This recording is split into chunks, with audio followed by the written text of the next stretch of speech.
am in New York. Joe Pietaro, publisher of Muscle Sport Magazine. This one you're seeing right here. And he, over in California, of course, MSM columnist and host of MSTV Superhero Strong, Dave Comerica Muscle Goys.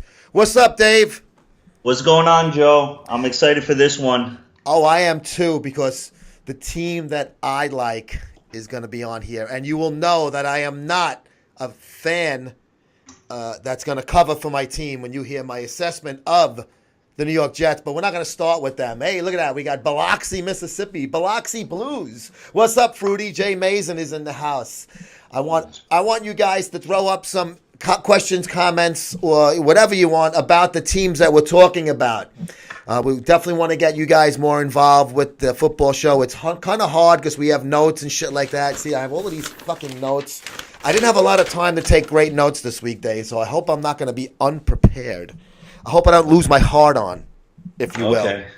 We'll be good. I hope I can perform. But let's start in the AFC East. We did the NFC, the last two shows, and today and next Wednesday, the day before we leave for the Olympia. Believe it or not. And the next day is the kickoff of the NFL season with said New England Patriots starting the NFL year. And that's going to be when we're in Vegas. So we're in Vegas. We're going to have to try to make sure we pop in somewhere and catch some of that game. What's good? I don't know how to make a football team, Mason said. I know somebody does how to make a good football team, and that is Bill Belichick. Head coach, GM, president, pretty much the face, not the pretty face, the genius face of the New England Patriots. We know Tom Brady is the genius, pretty man.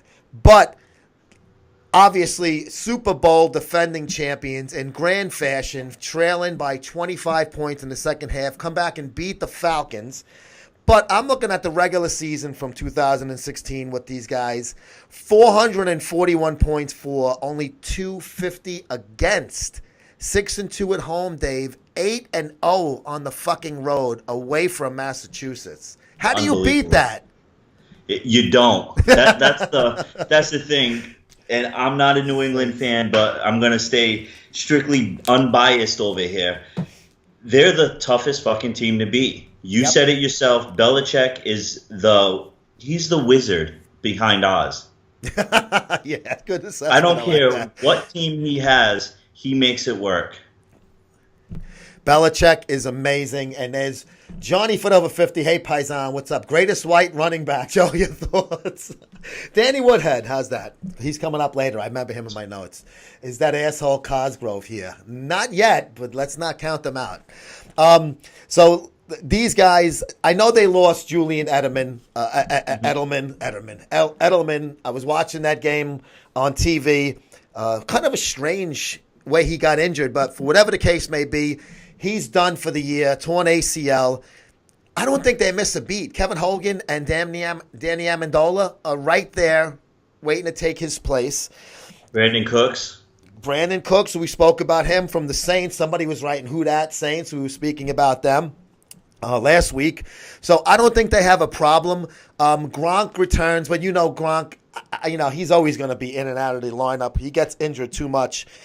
The one spot they did pick up a good Dwayne Allen as a tight end too. Yes, because they need a good guy behind Gronkowski because of the history, injury history.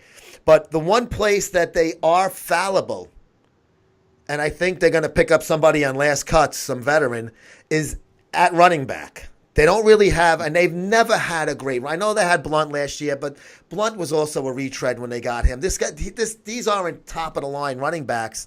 Corey Dillon. I mean, these are the kind of guys New England wins with because it's the system. So I mean, they have Mike Gillespie. I don't even know how to Dizzy Gillespie. I don't know how to pronounce this fucking guy's name. Gillespie. He was with Buffalo last year. Now this guy is interesting because he averaged 5.7 yards a carry. He had 101 carries. So 577 yards and 8 scores. Hey, Jupe, what's up? We got the Jets coming up, Jupe. I don't know if you want to tune in and hear me tear our favorite team apart, but I shall. So this is a guy, I don't know, maybe this is like one of those young running backs they get from a divisional opponent. 8 touchdowns. and he had 8 carries, 38 yards, and 1 TD in their third preseason game. Yep. The good thing with Gillespie is he's really good on the cuts and everything. He opens up a great pocket for everybody. You also have James White in there, and that's another one that you would think isn't going to be able to do good, but it's in the Belichick system. You can put any scrub in that system, and I think they're going to play like a superstar. Yeah, and he had only 39 carries last year with the Pats, James White. But then you have also DJ Foster. He only played in 3 games for them last year, but he had 14 for 51 in that third preseason game. So it looks like they're trying to spread that ball around in the backfield, giving these guys a lot of carries in the exhibition games to try to get, find out who is going to be their every down back. I don't think they have an every. I think it's going to be kind of this running back by committee kind of thing for New England. Yeah. What do you think? No, I absolutely agree. Their game is all in the wide receiving. And yes. And their tight ends. So, that's definitely their game. But then again, like I said just a minute ago, anybody can be a star on that team. Yes, yeah. So I wouldn't be surprised if you see Mike Gillespie just come out of nowhere and all of a sudden he's having a 1,000-yard rushing season. And you're like, where the fuck did this guy come from? Who's this? Yeah.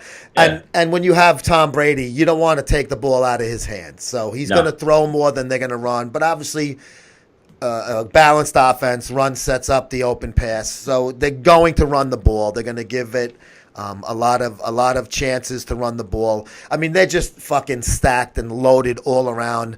Looking over at the other side of the ball, Rob Ninkovich did retire. Trey Flowers had 7 sacks last year, so expect him to be one of those kind of guys. Linebacker, right? Donta Hightower comes back. He flirted with the Jets and a few other teams in free agency, but he came back, and they pick up free agent David Harris. The Jets cut David Harris, their middle linebacker, who called all the signals. He was a tackling machine, ball hawk. Obviously, the Jets are rebuilding, so I don't kill them for cutting Harris, but where does he end up? Fucking New England. Yep, of course. Yeah, where else would he go? So I think New England, I know I said it, I think in the first show, I think they win the Super Bowl again. And I don't even think they're going to be trailing this time around. I hate to say it because I want to see different teams get up there. I was rooting for Atlanta last year to win. But I just think this team is too strong. The only way they don't win the Super Bowl is if Brady gets injured and he's out. I would totally agree with that. But again, Tom Brady was suspended for 4 games last year, and they didn't miss a beat without him. They were 3-1, right? I think they were 3-1. It's the Belichick system. He makes anybody a star. I don't care who it is. Tom Brady, 112.2 passing rating, 3,550 yards, minus 4 games and 28 TDs. Ridiculous. That's crazy. Speaking of crazy, Mike Crazy Hawk thinks the Jets are going to win 2 games against New England this year. And the Dolphins are going to win the division. I don't know, Mike. I don't know. I think the Dolphins are a nice team. We're going to get to them in a sec. Yeah. The Jets are not beating New England, let alone, once, let alone twice. I said the only way I don't root for the Jets is if they sign Kaepernick. They didn't, so I'm rooting for them, but I don't think they're going to win many games. Just as an objective sports writer, regardless of my fandom, I do have to say they're going to stink this year. But anything else on New England, or are you ready to move to Miami? I'm ready to pass on the Super Bowl champions. Yes. Next. So we're going to move down south to Miami, where the Fish were 10-6 last year, but obviously the big story this year was with Tannehill going down in training camp with the knee injury, and they coaxed Jay Cutler out of the broadcast booth after he just retired, and not by choice. Nobody signed him. He was a free agent. He wanted to keep playing, but nobody made him an offer that he liked. Last year in Chicago, he only played 5 games. He had 1,000 yards. I mean, the numbers are 4 and 5 touchdowns, interception ratio. He got some good reps finally in the third preseason game because they didn't sign him until I think it was like the week of that first preseason game. He had 105 yards and a touchdown. The head coach, Adam Gase, was his former offensive coordinator with the Bears, so he does know them. Cutler winning comeback player of the year, be runner-up to Rodgers for the MVP, Crazy Hawk thinks. You know what? Stranger things have happened in the NFL. I mean, look at Mike Vick. He had a great, after 2 years in jail. Yeah. So, I mean, Cutler, he had an injury. Yeah, you never know. I mean, Cutler's not old. I mean, he's like in his, I don't know, what is he, like 33, 34, I think. He's not old, really. He's just the type of guy that when things go right, it looks like he's really into it. And when things don't go right, he kind of, he hangs his head a little bit, and he's got that sourpuss look, and not a big guy endearing to the fans. So the Boo Birds do come out at home with Jay Cutler when things don't go right. What do you think about? I mean, obviously Tannehill's a loss, but I think it was a great move getting Cutler back. What do you think, Dave? I do too, because he has an aggressive style of play. So with that, that's going to open up Devontae Parker and Kenny Stills. And Kenny Stills is a great deep threat. Stretches the field big time. Yeah. Tannehill was great on the check down. So he was only going for 2-3 yards when he threw the ball. He was not like a deep threat player whatsoever. So with Cutler having that aggressive gameplay, Devontae Parker is going to have a tremendous season. Yeah. Same with Landry too. Yeah, I mean, Cutler's got a great arm. He can go very deep. Colin Kaepernick is the franchise quarterback. Oh, Mr. Johnson, you got too many fucking boots in your head from Crystal. Got my new issue in the mail, thank you. Hey, Swole John, what's up, bro? Cutler knows the coach. Yeah, he's a great fit because of Gase. You mentioned Kenny Stills, 9 touchdowns, 17.3 average per catch. That's fucking sick. I mean, Kenny Stills was good when he was with the Saints. He's a small guy, but he's the kind of guy that you said he can go long. Jay Ajayi, the running back last year, he had a little injury in the preseason, but he came back. He played last week in the preseason. He had 1,200-plus yards last year. So I think their skill position players are good. I think they're not great, but they can definitely be a potent offense. I look at their offensive line as the potential Achilles heel of this team, and there's one reason why. Laramie Tunzel was moved to left tackle, and he looked like a saloon door on. I only didn't see a lot, but I saw the highlight, low light, whatever, in the against whoever they played last week. I forget who it was. And Tunzel, everybody knows him because he was supposed to be the first pick in the draft. He dropped the 13th because he was using a gas mask to smoke weed on video. I mean, the guy's a fucking complete buffoon. He's not in great shape either. He's a chubby guy. I don't know how hard he works. Offensive linemen are chubby, so it's hard to really make a complete assessment of him there. But the weed thing turned me off from this guy, and I've always rooted against him since then.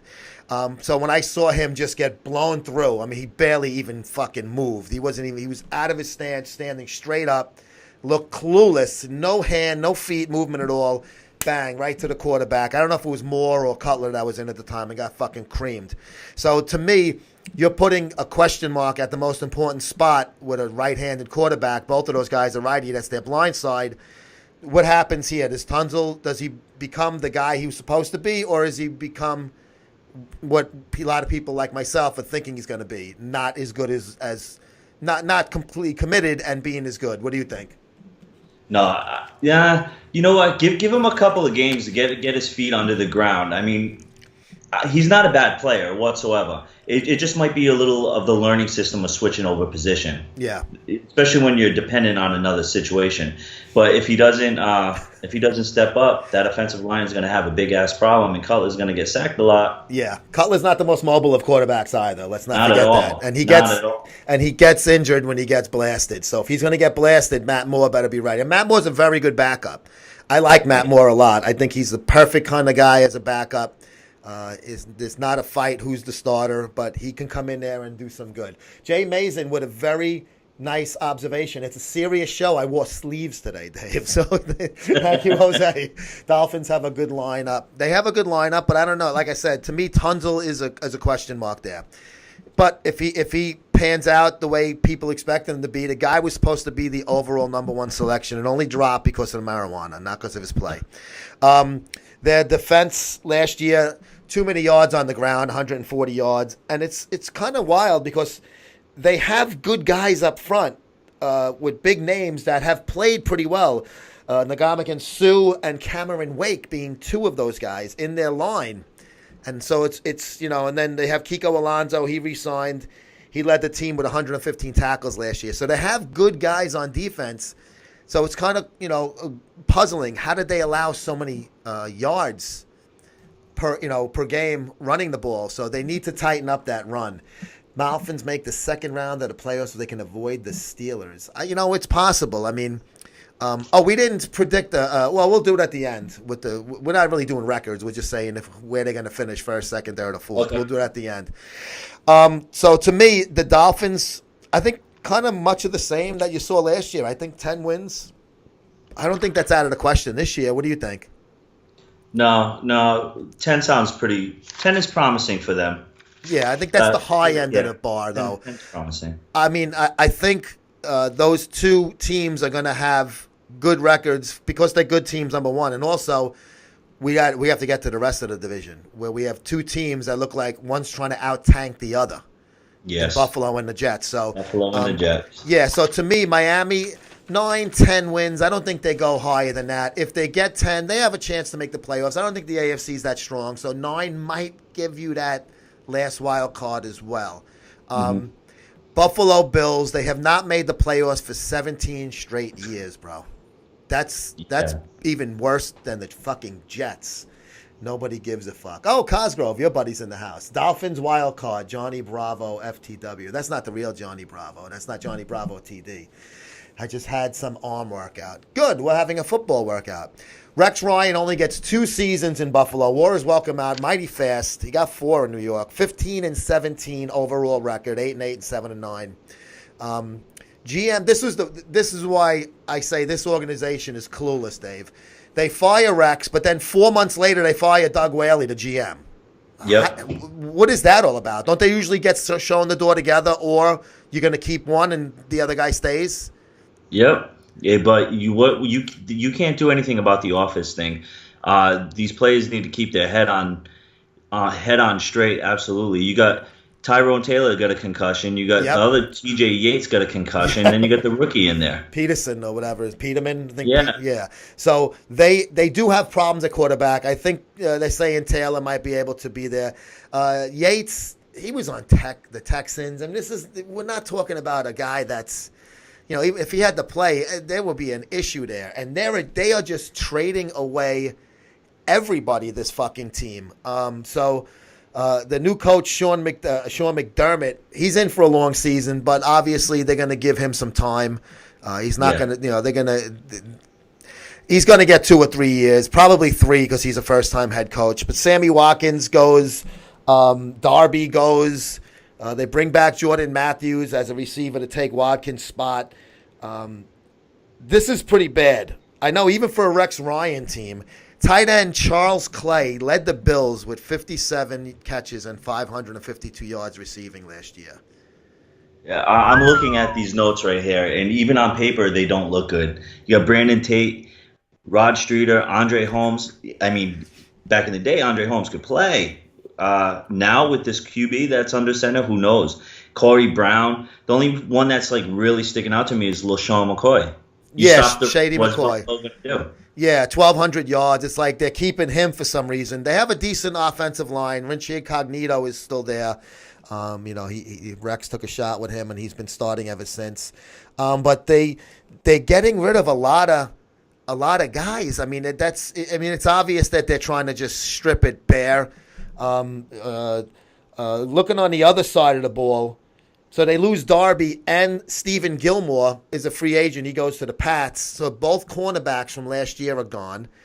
They're expecting their first-round pick, Trey Davius White, to start. Obviously, he's going to probably have to. Shaq Lawson, their number 1 pick in 2016, a defensive lineman. He showed flashes. He came back from shoulder surgery. He showed flashes last year. So, big question marks all around up in Buffalo, Dave.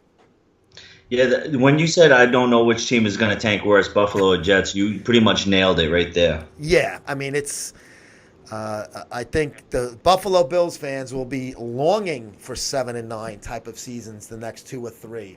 But I don't really, you know what? I mean, Buffalo, every time you turn around, it's like it looks like they just, they're going with the youth movement, which to me, Taylor is still young enough, so you can see what you got with him. But they're obviously looking towards next year with the high 3 picks, where everybody expects quarterbacks to go 1 through 3. So unless Taylor has like a great season, they're going to be going quarterback in the draft, right? Yeah, no, absolutely. They have to. They have to, bro. Anything else on the Bills, or you want to talk about my favorite guys? Buffalo, we'll throw them in the trash next. Next, speaking of throwing things in the trash, I don't know if I want Jupiter on this one or not. I don't want to make her upset. She may slap me at the Olympia. Last year, the New York Jets were 5-11. It was just a disaster. This year, it's going to be obvious what's going on. They got rid of the whole fucking lineup, a complete rebuild. But then Todd Bowles, the most clueless head coach in football right now, names Josh McCown, who's 38 years of age, on a one-year contract, the starting quarterback. He played one series in $6 million. He played one series in the preseason. It was a touchdown, actually. Preseason game number one series. McGowan has his stats to speak for themselves. 72.3 rating. That is way subpar. Go play some high school football. Pedestrian is pedestrian. 1,100 yards. I mean, it's just 1,100 yards. After we just talked about Tom Brady almost throwing for 4,000, having 4 games out. The situation with the Jets quarterback, room, you got a second-round draft pick that GM Mike McKagan was the only guy in the organization that said Hackenberg should have been picked. He picks him in the second round, which you know as well as I do is a huge you can't swing and miss in round 2. Round 1 especially, but round 2 is just as important. So he picks Hackenberg there, who looks like a great quarterback. If you put a picture of the guy on there, you say that guy looks like the hero, the quarterback hero of the team. He just can't throw the fucking ball, what you need to do as a quarterback. He looked really bad. Now, I watch the Jets, so I see him all the time. He looked really bad in the preseason. Bryce Petty, on the other hand, a 4th-round pick from a few years ago, actually looked pretty good. I didn't think he looked good in the last 4 games last year, but he looked pretty good in the preseason. But then he hurt his knee in the last preseason game. But according to Bowles, I get the transcripts of his press conferences from the Jets, he's almost like Belichick bad, but not with the fucking hardware. He's kind of like Mangini was. He doesn't give you right answers, short stripped, quick 1-word or 2-word answers, and he doesn't really tell you what you're asking him. Like, to give me something to write here, coach. You got nothing for the writers. So he's saying that Petty's supposed to play this week. Who's going to be the number 2 quarterback? He won't answer that question, even though he did name McCown as the number 1. To me, if you thought Petty was that good, you wouldn't have drafted Hackenberg. And I told you in the show, I don't know, a couple weeks ago, Hackenberg, it was worse than a red shirt year last year because he only dressed with the team last game of the year, week 17, so he only practiced their offensive playbook 1 week after the preseason ended. And so if you relegate him to 3rd-string status, he'll be doing the same thing again this year. Petty deserves to win the fucking job, or at least be the backup. But yeah, he needs something. He definitely needs something. But you have to look at it, the big picture. If Hackenberg is the guy you're going to sink or swim with this year, you have to get him in the game. Just like the Browns did with Kaiser. Yep. He's not ready to play. First week against the Steelers, he's going to get his fucking head taken off. But you know what? They're making the right call right there in Cleveland. So sometimes you have to throw the players in the fire and see how they're going to do. You're either going to come out of this fire as forged in steel, or you're going to get burnt as ash. Deep end of the pool. And if you put McCown in there, what questions are you answering with your franchise moving forward with Josh McCown playing in week 1? Nothing at all. Nothing at all. For $6 million, too, on top of that, that was just a crazy amount of money, in my opinion. They outbid themselves. Dallas sniffed at him. They ended up signing his fucking brother as a backup. I think they got rid of him now because they have the young guy as a backup. But Dallas was sniffing Josh McCown. The Jets fucking got knee-jerk reaction. They could have brought Geno back for $1 million like the Giants gave him. But he's probably going to get cut from the Giants. They could have had Geno back as a backup and say, Geno's not starting. One of these 2 young guys is going to fight it out. And instead of putting all 3 guys, say it's a 3-way battle. Don't get me started on Bowles. I have so much to fucking talk about him. He is just so bad. So we don't know what's going to happen as far as the 2nd-string quarterback goes. But right now, if you go by play, Hackenberg should be the number 3 because Petty looked 10 times better than him. And McCown, we don't know. Like I said, he played 1 series. And they said They said, well, usually you don't play your starter in the 4th pregame. Everybody's going to play, he's saying. He's just clueless. Wow. Quincy Anuya, he's their wide receiver that everybody expected to be the number 1. Neck injury in camp, maybe career-threatening, Dave. So they go with just a completely, a who's who of nobodies. Robbie Anderson was an undrafted free agent rookie last year. He actually played pretty good when Petty got in there. Petty looked for him. He played well. He looked good in the preseason too. So he's the number one by default because you lost 42 receptions, 587 yards. He was definitely looked at. Yeah, and he's you can quick. tell that just by volume. Yes, and he is definitely a good yards after the catch kind of guy if he's got open field. He's quick. Same thing with tight end Chris Gregg too. He was somebody that actually performed. So they do have a couple of good little things, but as far as their passing game, they really ain't got as much as you would think. Their running back game isn't that bad. I don't mind it. I think Matt Forte for $4 million more at the end, where he's at right now. 218 attempts, 813 yards, 7 touchdowns. That's Matt Forte, man. Matt could go off. It depends on his season. He's going to get traded, though. Yeah, he's going to get traded. A lot of teams are looking at Matt Forte. That's what I'm looking at too. Yeah. So then, if that's the case, let's say he does get traded, then you got Bilal Powell. I love Bilal Powell's game. Very similar to Matt Forte. Great coming out of the backfield, can catch the ball, can run after the fucking catch. He's got great YAC numbers. Powell has been a guy that's been on that fringe of being the number one running back with the Jets for years now, like 4 years, and they haven't given him the stick to do it. I think trade Forte, get a number 5, a number 6, whatever, you get anything for him, and make Bilal Powell. And they drafted a running back, and I think in the 3rd or 4th round, another guy who's similar. They draft these fucking guys that play the same style of game. It's just clueless by McCagnon. But that way, Powell's your number one back. You can get somebody else behind them, use some of these younger guys.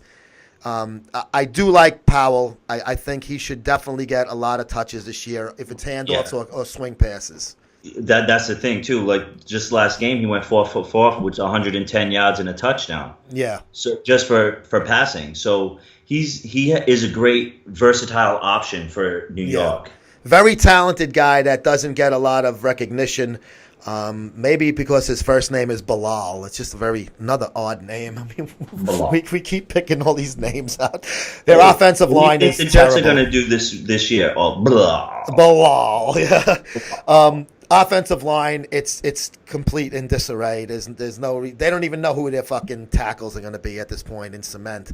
The defensive line is very deep, and they rebuilt their secondary. They drafted Jamal Adams in the 1st round, who nobody expected him to fall to the number 6 spot in round 1, but he did. And then they picked another safety, Dave, Marcus May, in the 2nd round. I don't know how smart that was, but they did need secondary guys. So they're going to probably go with 2 rookies in the safety spot. They're going to get beat deep a lot this year.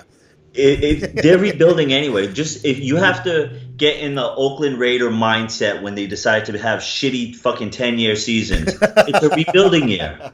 You just have to roll with the punches. You got to roll with it. But let the rookies play and let them get their reps in. Yeah, I like they picked up Morris Claiborne, the cornerback from the Cowboys, who was a former first-round pick who's been hurt and didn't perform well in Dallas. That's another guy they got very cheap. So that's a good high-ceiling type of guy. They cut Harris. They're giving that spot to their number 1 pick from last year, Darren Lee. He looks terrible in the fucking preseason. This guy looks clueless, and he didn't look good last year. He's got a lot of speed.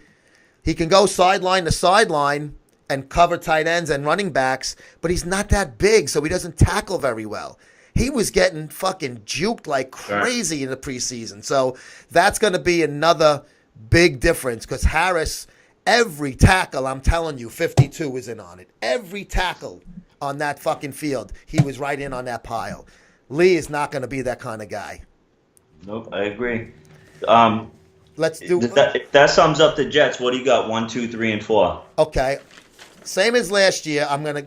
This is again not going out on a limb. I got New England easily winning the division. Yeah. They were 14-2 last year.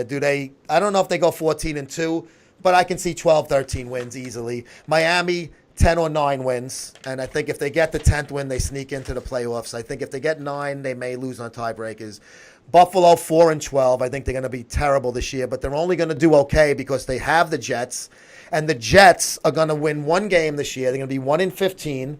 They won't have the dubious distinction of being the 3rd winless team, like the Detroit Lions 0-16 and the Tampa Bay Bucks 0-14 and 76. The Jets will win one game this year, and it will be their home game against Buffalo. They're going to lose the opener on the road against Buffalo. You guys heard it here first, guys. And I'm going to agree with you on that totally. I wish I had different picks with you, but I don't. Patriots, it's a slam dunk, followed by Miami, Buffalo, and the Jets. How bad are the Jets and Bills going to be, though, win-wise? This is a shitty division. It's terrible. It really is. Miami could go belly up too if Cutler gets hurt. They can be a 6-10 team easily. So do you think the Jets The thing with Miami though is Miami has a lot more star quality players. If you throw a different quarterback in there, they do have other good players to rely on. I can't really say that about the Jets and the Bills. No, they have all young guys, and it's going to be on the job training, and those usually result in top 5 picks in the draft the next year. There's no two ways about it. Jets and the Bills will have a combined 5 wins, Mike says. I think so. 4-12, 1-15. I think I'm going to stick with that. I'll catch you Thursday. I'm in a bad reception area. All right, Johnny. My wife says have more faith, Joe. You know, it has nothing to do with faith. It's just reality. I mean, hey, you know, she lives with a very positive guy that has had a lot of faith in Oakland for many, many years. So this is where this is coming from. But Oakland and the Jets, 2 different fucking animals, though. Even when Oakland was bad, they still had the good history. What do I got to fucking do? Joe Namath when I was 2 years old, jogging off the field in the Orange Bowl with hanging up the number 1 sign? You have loyalty. You have loyalty. A lot of these football players can't say that. They switch with the wind as soon as the new team wins the Super Bowl. You're loyal. I watch and I root for them, but I don't get mad. I don't get upset. I'm very stoic when I watch football. I'm the quietest guy. Seriously? Dave, I don't say a word. I just sit there like this and I watch the game. I don't say a word. I'm the complete opposite. I'm yelling. I will throw something at the TV. I used to be. Well, you know what it was? It was starting to be going in the press box. We have a saying, there's no cheering in the press box. And you can always pick out guys that got fake credentials from their friends and they got snuck into the press box. So we can always tell them they're wearing a jersey or something like that. So funny. And the last game of the year, the press box has so many like kids in it. It's like almost a joke. I was sitting next to Teddy Atlas, Mike Tyson's old trainer, the guy who talks like this. Yeah, he was actually calling the McGregor fight, right? He was the color guy on it. He was sitting next to me with like I think a Joe Klecko or a Joe Namath jersey on in the press box. It was just, oh my god, it's just funny, you know, because people just they get their buddies in and shit. He must have known somebody in the team or whatever. But enough of talking about that disgusting New Jersey team that calls themselves New York. Let's go to the AFC North. Last year the Steel Curtain, 11-5. This is a team that has some great weapons on offense. Yes, they do. Big Ben, he's slowing down, but he's not done yet. A 95.5 passing rating, almost 4,000 yards and 29 touchdowns is slowing down. Well, he's getting older. He's had some injuries throughout his career. So it's sooner or later that the bell's going to toll for Big Ben, but not just yet, right? Yeah, he's a good QB, man. He's got good. that size, too. He's a fucking moose, man. And Le'Veon Bell, running back, he's a guy, it's hard to put my finger on him. He seems like he's very selfish and stuff, but he's talented, and he does some great things on the field. So I guess they put up with a lot of his nonsense with didn't want to sign the thing, when he's going to report, hold out, and all of this shit with Bell. So I think they let him, do what you want. Just week 1, make sure you're here with your helmet on, right? So you got him, and then Antonio Brown is one of the top receivers in the game. So between those 3, skill players, this team is fucking strong as fuck on offense. Plus Bryant, too. Martavius Bryant, Darius Hayward-Bay, and you got David Johnson. He's an all right tight end, but Big Ben's not a big tight end type of person. He likes to sling that ball. He likes to go long, And Martavius Bryant sat out, suspended last year. So is he come back fresh as a daisy, or is he fucking rusty? We don't know. I'm telling you right now, this is my gut is say he's going off this year. Okay. Everybody expected him to, and then, he had his issues and he got in trouble. So, offensively, the Steelers are, always strong. I mean, this is going back from when I was a kid with Bradshaw and Chuck Noll coaching them. I mean, this team has just historically been a very sound team on both sides of the ball. Yeah. They have skill players that can do some great things. And this is no exception this year. The offensive line, the guys who get no credit, still really strong. David DeCastro is a Pro Bowler. One of the Pouncey brothers at center, Marquise Pouncey. They're loaded on offense. So I don't think this team has any questions as far as offensively goes. Anything that sticks out for you on them on offense that may be a weak spot or no? No, they got Le'Veon Bell in the running back. There's nobody else really stepping up on running back. But again, with all them wide receivers and stuff, I don't think they really need that. It's almost similar to a Patriot situation where it's not really necessary. They can score in a blink of an eye. Yeah. I mean, I've seen the Steelers at the Super Bowl go right down the field.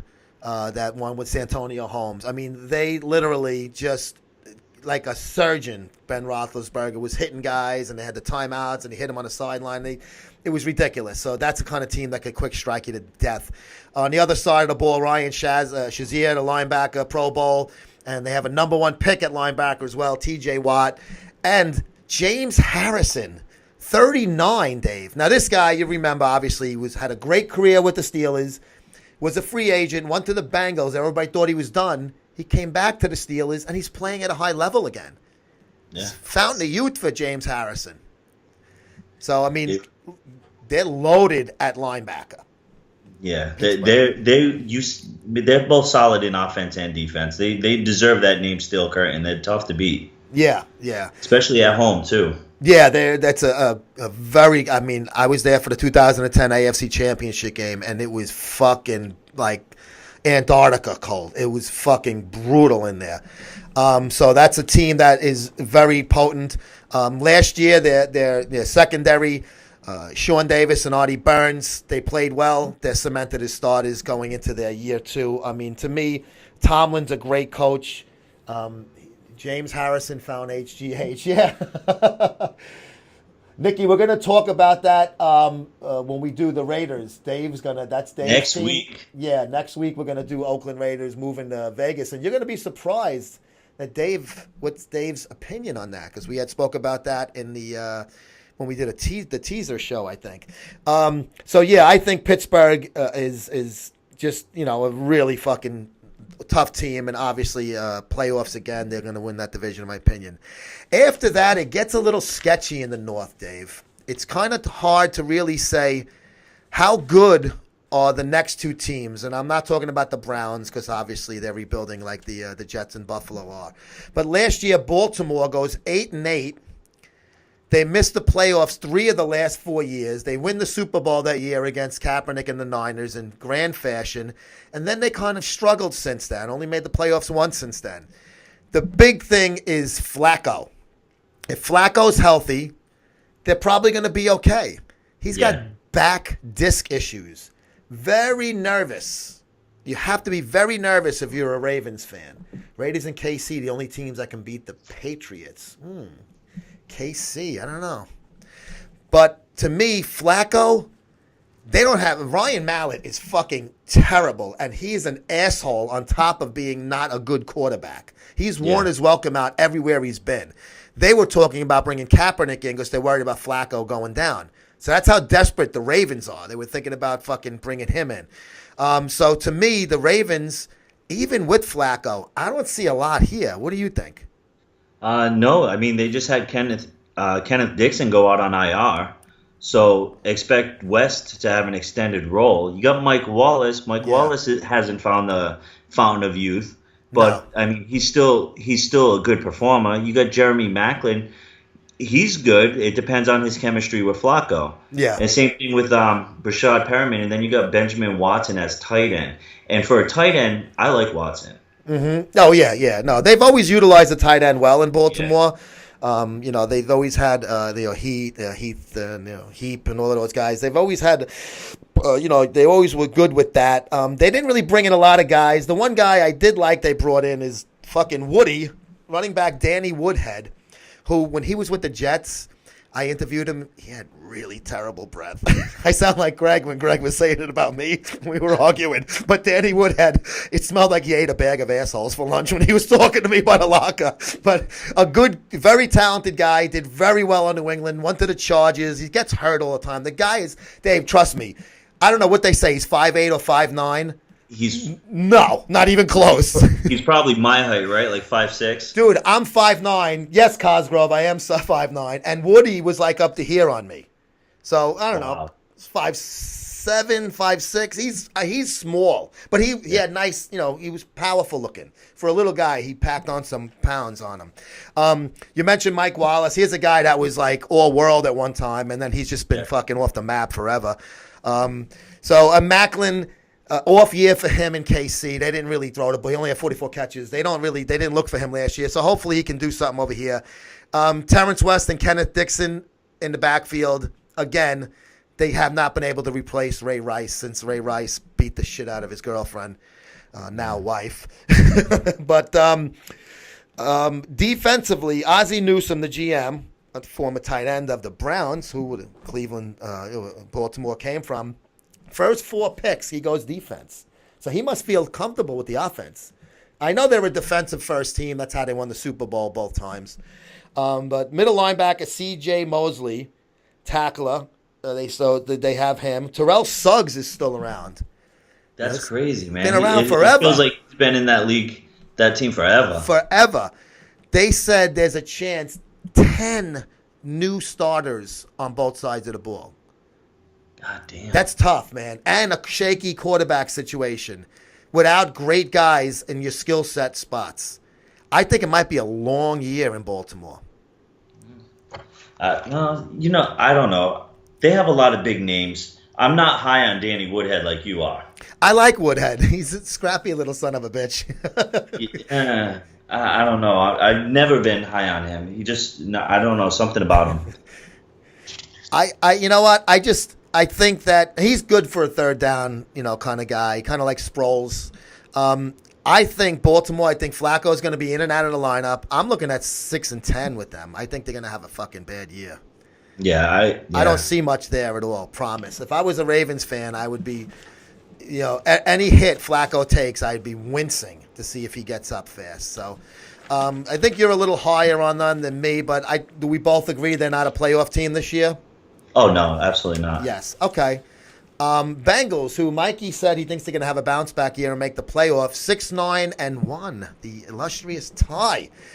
Last year, their first non-playoff season since 2010. They've been good making the playoffs. They just have not been able to win in that. They've always won and done. Bang, right out. The Red Rocket, Andy Dalton, 4,200 yards, 64.7 completion percentage last year. Another good year from Andy Dalton, a second-round draft pick. What do you think about Dalton so far in his career? I like Dalton, and believe it or not, my best friend Kevin, this is his team. He lives in Cincinnati. Yes, you're right. He does and live he there, swears up and down that that's going to be the most shittiest team until they get rid of Andy Dalton. Really? And I'm like, Andy Dalton isn't that bad. What do you see? Fuck him. He is not an Andy Dalton fan. But at 91.8% rating, I'm not gonna throw shade on that guy. 44,206 yards, 18 touchdowns. He's doing something. I like Andy Dalton. I thought when they put him in, it was a good time to put him in, and he's succeeded with them. And I'm surprised, though, because Kevin gets to see him more frequently than you or I do, because that's his home. He gets to see him on TV every Sunday. But, I mean, to me, Dalton's good, but he has some good weapons as well. So, yes, but he utilizes them right. A.J. Green, who's an excellent wideout, he only played 10 games last year as a hamstring injury, 66, almost 1,000 yards and 4 scores. So a nice season for Partial with A.J. Green. Definitely has panned out as a draft pick. They drafted a speedster, John Ross, a wideout, and a troubled running back, Joe Mixon. He's troubled off the field. On the field, I think that kid got a lot of potential. They picked him on the second round, 48th pick. He was supposed to go much earlier than that if he didn't have all the issues. But it was the issues. That held him up. Yeah, he got bumped. So maybe he's going to be coming in there, having that rookie thing and be like, okay, look, I fucked up. I'm going to prove everybody wrong. Hopefully that's his mentality. Yeah, you hope so, because you want to see guys succeed. But behind Giovanni Bernard and Jeremy Hill, oh my God, I think all three of them would be a three-headed monster if he plays up to that potential. Yeah, Gio Bernard is really good. I mean, he came out of nowhere a couple of years ago as a backup, as a third down back, he was almost like a fullback kind of thing. And all of a sudden, he got the carries and he came through. So I think they'll be good. They'll be good in those spots. Tyler Efford is a very good tight end. He's healthy. I mean, he's had his injuries. Tight ends get hurt a lot. They take a fucking beating. I mean, a lot of times they're blocking defensive ends. They get the ball over the middle, 8 yard, and then they get blasted by a fucking 250-pound linebacker. So you got to be tough as nails to be a. That's why Gronkowski is so valued as a tight end, is because he can hold these people off because he's a beast. He's fucking as big as they are. You can't have somebody small like Eifert go and try to handle somebody that's 260, 270, 280 coming at you full speed. Yeah, very difficult. But now you have to look. What makes the offense go is the fat guys up front. So left tackle Andrew Whitworth left to go to the Rams, and Kevin Zeitler went to Cleveland. They lost 2 starters via free agency. The 2015 first-round pick, Cedric Agbayi, I don't even know what the fuck that is. Agbayi, whatever. You know who I mean. He takes over at left tackle. He started at right tackle last year, flopped, and then got benched. And now they're putting him at the big spot. The number one spot on the offensive line. So it could be a tough year for the Bengals as far as their offensive line goes, and that could really take a lot of steam out of this potentially high-powered offense. I don't know. Maybe it's just the old me that just puts a lot of value in A.J. Green and some of these names, and Andy Dalton too. He's mobile. He's not a sit in the pocket. He type better of be this year. He's going to be. He's going to find the fountain of youth this year. Yeah, he does scramble and throw the ball well on the run, so that will come into play a lot this year. But you got, when you lose 2/5 of your starting offensive line and you expect to bounce back and be a playoff team, those guys really need to step up. These no-name guys that nobody besides the real crazy Bengals fans probably even know these guys' names. So, so that's, to me, is the biggest issue with them. Defensively, Geno Atkins and Carlos Dunlap, they have good defensive linemen. These guys are veterans. They've been there. They've done that. I still can't believe Pac-Man Jones is still in this league, let alone with the Bengals still. I mean, another off-season incident where he was locked up and cursing the cop out on the dash cam when he's fucking sitting behind the cage in the back seat. I mean, this guy is just a bag of shit, in my opinion. I can't stand. I've never fucking liked him. He obviously can still play pretty good because they keep him around. I know Marvin Lewis is, he's got a long leash with these guys. He's always had players that get into trouble. I mean, the Bengals have always historically took on and kept guys that had off the field incidents. So, and speaking of guys that get in trouble, Vontaze Burfict, 5-game suspension to start the year off. So he's he's like a guillotine hitting you. I mean, he's a fucking animal, but he gets in trouble. He does stupid things on the field. So, any news on the Houston Texans Stadium? Not that I know of. I know that they're playing the game in Dallas. The Jerry's letting them use Jerry's World instead of just the Houston Texans Stadium. I think it was more of the infrastructure than the stadium. Jets should trade for A.J. McCarron. I like A.J. McCarron, the backup for the Bengals. He had to play a couple of years ago when Red Rocket got hurt, and I think he started the playoff game for them. So what do you think about the defense of these Bengals? I like their defense better than their offensive line. Yeah, definitely. I mean, I think the defense is good enough where it could keep them in games. Yeah, they're not going to give up 35. They have enough offense to keep them in the game too, at least for point wise. Okay, game was canceled. Johnny Bravo FTW is saying, "Oh, the game in Jerry's World was canceled." Okay, I know they were letting them practice at their facility. They were opening their doors to the Texans, which is pretty cool. I know the Houston Astros are playing home games. They said they played last night. They lost to the Rangers. I think they have one more game. Then the Mets are supposed to go to Houston. And they're playing in Tampa in the Rays Stadium. which is very strange. I guess the Rays are on a fucking trip. Yeah, I guess that's where their spring training facility is, St. Petersburg, so they want to be close to that so they can practice and then just go to the stadium for the game. But yeah, that's pretty much it with the Bengals with me. Anything else on the Bengals for you? Nope, we good there. Playoffs or no playoffs? No. I say no, but I say close. I think 9-7. I think they just miss it by a game. I think they're going to have a good year. I'm a little worried about the line. That's what I think keeps them losing that one more game, which would have put them over the top. And then we go to the Brownies, the Cleveland Browns. 27 starting quarterbacks since the Cleveland Browns, this incarnation, 1999, a expansion team after Art Modell ran in the dead of night to Baltimore. 27 in night. That's even worse than the Jets, for Christ's sake. Last year they go 1-15. 264 points for with RG3 as their main starting quarterback, and they give up a whopping 452 points against. The rebuilding is going well. They're getting a lot of draft picks. They're stockpiling for down the road. Yeah, they are. So obviously you know that they're not looking at this year as a make or break year. They put Kaiser in as the start. He was a second-round pick from Notre Dame. Definitely not ready to start, but he looked pretty good in the preseason. Now they're trying to trade Brock Osweiler. They cut the cornerback today. He's a free agent. He's going to go. Joe Hayden, he's going to go to a contending team. Somebody's going to pick him up. They're going to end up cutting Osweiler. They're going to be eating that contract too. The one thing I do like about this team, they got a really good offensive line. For a young team, that's weird. Joe Thomas is a fucking stud at left tackle. And then they picked up Zietler, we just spoke about, and also J.C. Treader on the free agent market. So they have, at least if you're a Browns fan, you have at least something down the road. There's the sun shining somewhere. You definitely have hope. You look at Duke Johnson Jr., he's going to possibly eclipse Crowell this year, I think. Uh-huh. And that says a lot. Backfield, He's the running back. Duke Johnson's looking really good.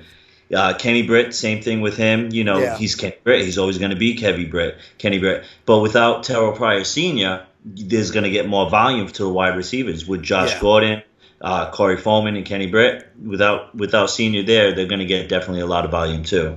Josh Gordon, speaking of, the Bengals should pick him up. He's perfect. He fits in right there with that team, with all the drug addicts. The defensive coordinator, Greg Williams, comes in, and this guy's well-respected around the league for years. They get the top pick. They pick defensive end Myles Garrett, and they also pick up Jabril Peppers in the draft, a strong safety. And they also pick up Aaron Pryor, the Jets' former first-round draft pick, who fell out of favor really fast with Todd Bowles. And they gets traded to Cleveland for Demario Davis, a linebacker who was originally on the Jets and went to Cleveland as a free agent. So I think defensively they're building this team right. They're building it through the draft and with young guys. Hayden was a big cap hit. They want to play the younger guys, so they say goodbye to him. I'm not a big Hugh Jackson fan, though. I think Cleveland's doing everything right. But they always say, Hugh's a great quarterback builder. You had him in Oakland. What did you think about Hugh Jackson? I know they weren't a good team when he was the head coach, but what did you think about him? A personal opinion of Jackson, I didn't mind him. The players really related to him. But the thing with Hugh Jackson is I don't feel like he had enough spine as a coach. Uh-huh. So the players could easily walk all over him. But that's just my opinion on him. Uh-huh. But some of the plays he did was good, but it wasn't aggressive. It was more on the steady side. Like let's just worry about checking down and getting a couple of yards. There's not that aggressiveness. Yeah. So he wouldn't go for two, wouldn't go on 4th and 1. That type of You know what? It depends on your personnel. I don't. With this kind of team, I don't think you go. You play more conservative because you want these rookies to give them the best chance to succeed. Johnny Bravo, FTW, says bet the over 4.5 games line in Vegas for Browns wins this year. I don't know if they're going to win 5 games, but I'll give them 4, which if you won 1 last year and you win 4 this year with a rookie quarterback second rounder, it's not a bad thing. Oh, amazing. It's true. The only time a white running back is a good thing is when your sister says I'm dating a running back. Your thoughts? My sister's dating Danny Woodhead. I don't have a sister. I think the Browns are. They said we want to see if Kaiser's the guy.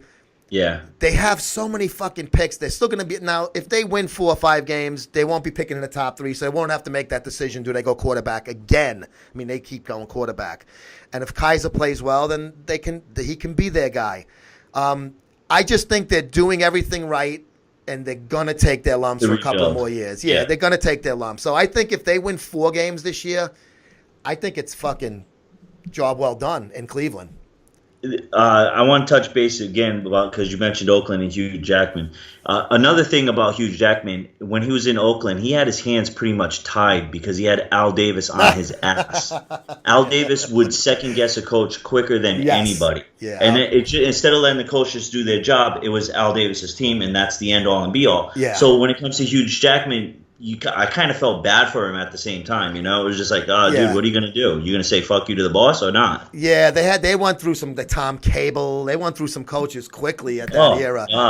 It was, and definitely it was the specter of Al Davis, but you got to love Al Davis, though. How fucking cool was he? I mean, he was... Al Davis was the man.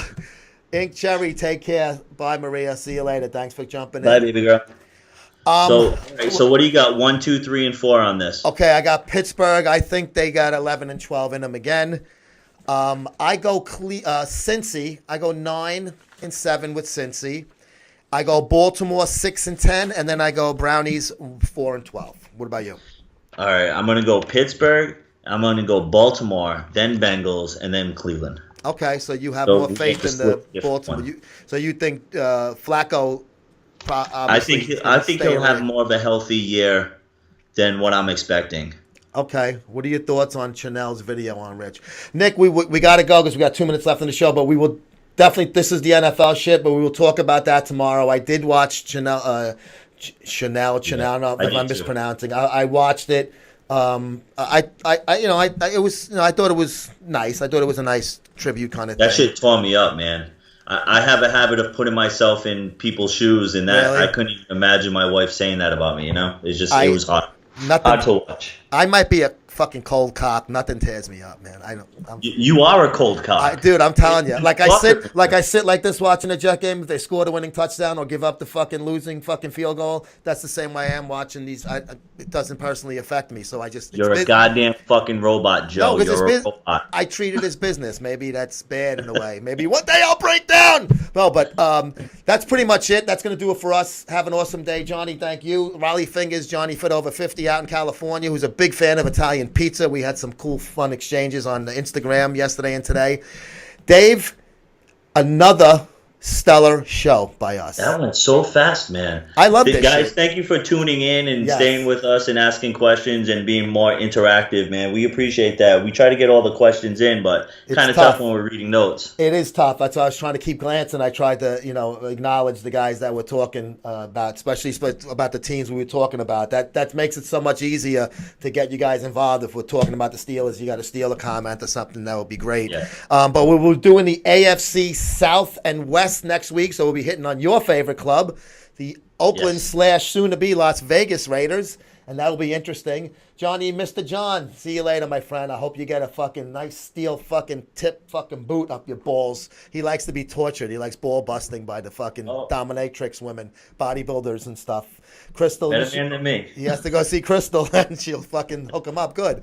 But that is going to do it for us on this week's episode of NFL Coast to Coast. Every Wednesday right here, 3 p.m. Eastern, 12 out west on Instagram Live and archived on YouTube. Dave, thank you so much, and we will talk shortly. I'll see you soon, buddy. All right. Okay. Guys, thank you guys for coming in. Thanks, guys. We'll see you next week.